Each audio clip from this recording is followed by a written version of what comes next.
শুভেচ্ছা জ্ঞাপন কৰিলোঁ। আজি আপোনালোকক ইয়ালৈ নিমন্ত্ৰণ কৰিছোঁ এই হেতুকে যে অহা জানুৱাৰী 14 তাৰিখৰ পৰা ইতিহাস প্ৰসিদ্ধ বিশ্বনাথ ঘাটত গুপ্তকাশী বিশ্বনাথ ঘাটত চণ্ডী মন্দিৰ আৰু গণেশ মন্দিৰৰ সমীপতে ব্ৰহ্মপুত্ৰ নদীৰ কাষত আমি যোৱা দুটা বিগত বৰ্ষৰ দৰে এইবাৰ তৃতীয় বাৰ্ষিক মহাৰুদ্ৰ যজ্ঞ অনুষ্ঠিত কৰিবলৈ আগবাঢ়িছোঁ। এই যজ্ঞভাগ অহা 14 তাৰিখৰ পৰা আৰম্ভ হ'ব। কাৰ্যসূচী মতে 14 তাৰিখে আমাৰ যি আছে নন্দীমুখী শ্ৰাদ্ধ হ'ব। তাৰপিছত 15 তাৰিখ ৰাতিপুৱা 8টা বজাত ভূমি পূজন, ধৰ্মধ্বজা উত্তোলন, তাৰ লগতে যি পূজা বিভাগ আছে সেই পূজাবিলাক আৰম্ভ কৰা হ'ব। ঠিক তেনেদৰে 16 তাৰিখেও শিৱলিংগ প্ৰতিষ্ঠা, ৰুদ্ৰ অভিষেক, প্ৰসাদ বিতৰণ, যজ্ঞ আৰম্ভ। এইদৰে 3টা দিনেই এনেধৰণে এই পূজাভাগ আমাৰ চলি থাকিব। আৰু সন্ধিয়া সময়ত যি আৰতি আমি এটা ৰাখিছোঁ, প্ৰতি বছৰে আৰতি হয়। যিদৰে আমাৰ কাশী বিশ্বনাথত উত্তৰ প্ৰদেশৰ যিধৰণে আৰতি কৰে গংগাৰ কাষত, ঠিক তেনেদৰে আমি এই ব্ৰহ্মপুত্ৰ নদীৰ কাষতে এই আৰতি ভাগ যোৱা দুবছৰ আমি উদযাপন কৰি আহিছোঁ। সেই আৰতি সম্পন্ন কৰা হ'ব। গতিকে এই মহাৰুদ্ৰ যজ্ঞ ভাগ গুপ্তকাশী বিশ্বনাথ ঘাটত প্ৰয়োজন বুলি মই ভাবোঁ। কাৰণ আজি হাজাৰ হাজাৰ বছৰ আগতে এই কাশী অনুষ্ঠিত কৰিছিলে বান ৰজাই, কিন্তু সম্পূৰ্ণ নোহোৱাৰ কাৰণে ইয়াক গুপ্তকাশী বুলি অভিহিত হ'ল। কিন্তু এতিয়াও তাত আমাৰ যি বাবা ভোলানাথৰ শক্তি যে আছে সেই কথা সকলো অনুমান কৰে। আৰু আটাইতকৈ আদৰণীয় কথা যে ব্ৰহ্মপুত্ৰ বুঢ়ালৈত কাষেদি বৈ গৈছে, লগতে বুঢ়া গংগাও আহিবই মিলন হৈছে। গতিকে এনে স্থানতে আমি এই যজ্ঞভাগ যোৱা 2 বছৰ বৰ সাফল্যভাৱে কৰিবলৈ সমৰ্থ হৈছিল। আৰু বহুত ভক্তগণৰ, বহুত সনাতন ধৰ্মী লোকৰ আগমন ঘটিছিল আৰু সকলোৱে প্ৰশংসাও কৰিছিলে। গতিকে এইবাৰ আমাৰ তৃতীয় বাৰ্ষিক। সেই আপোনালোকৰ জৰিয়তে, আপোনালোকৰ মাধ্যমৰ জৰিয়তে অসমবাসী সকলো ৰাইজক মই নিমন্ত্ৰণ জনাইছোঁ যাতে যজ্ঞ ভাগত আহি উপস্থিত হওক, আমাৰ সহায় সহযোগিতা আগবঢ়াওক। ইয়াৰ লগতে পৰ্যটনৰ দৃষ্টিকোণৰেও বিশ্বনাথ ঘাটক সকলোৱে যাতে আগুৱাই লৈ যাওক। গতিকে আহি সকলোৱে এই স্থান পৰিভ্ৰমণ কৰক, ইয়াৰ প্ৰাকৃতিক মনোৰম পৰিৱেশ উপভোগ কৰক। লগতে ইয়াত আমাৰ যি 27টা দেৱ দেৱালয় আছে, 27খন, গতিকে সেই দেৱ দেৱালয়বিলাকে তেওঁলোকে যদি পৰিভ্ৰমণ কৰে, বিশ্বনাথ ঘাটত চাবলগীয়া বহুখিনি ইয়াতে ইতিহাস প্ৰসিদ্ধ বস্তু।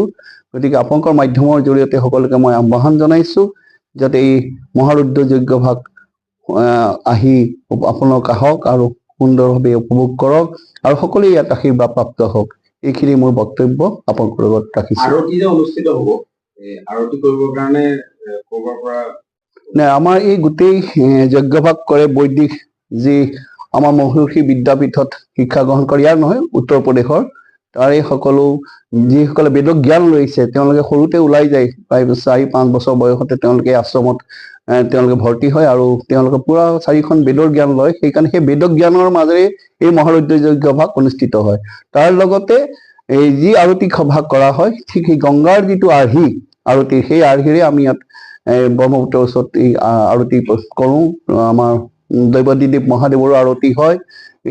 এই আৰতি ভাগ চাবলৈ বহুত দূৰ দূৰণিৰ পৰা যাত্ৰীসকল আহে। সন্ধিয়া সময়ত বৰ খুব মনোমোহা হয় ৰূপটো।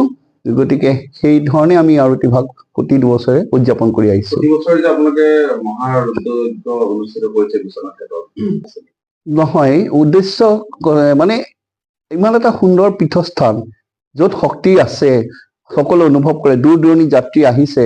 গতিকে তেনেকুৱা এটা স্থানত প্ৰতি বছৰে এভাগ ভাল যজ্ঞ হোৱাৰ প্ৰয়োজন।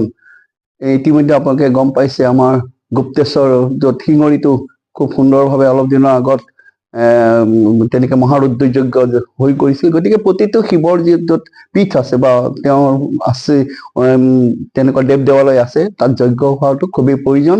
আৰু সেই হেতুকে মই অনুভৱ কৰি যোৱা 2 বছৰৰ পৰা এই যজ্ঞ ভাগ কৰি আহিছোঁ।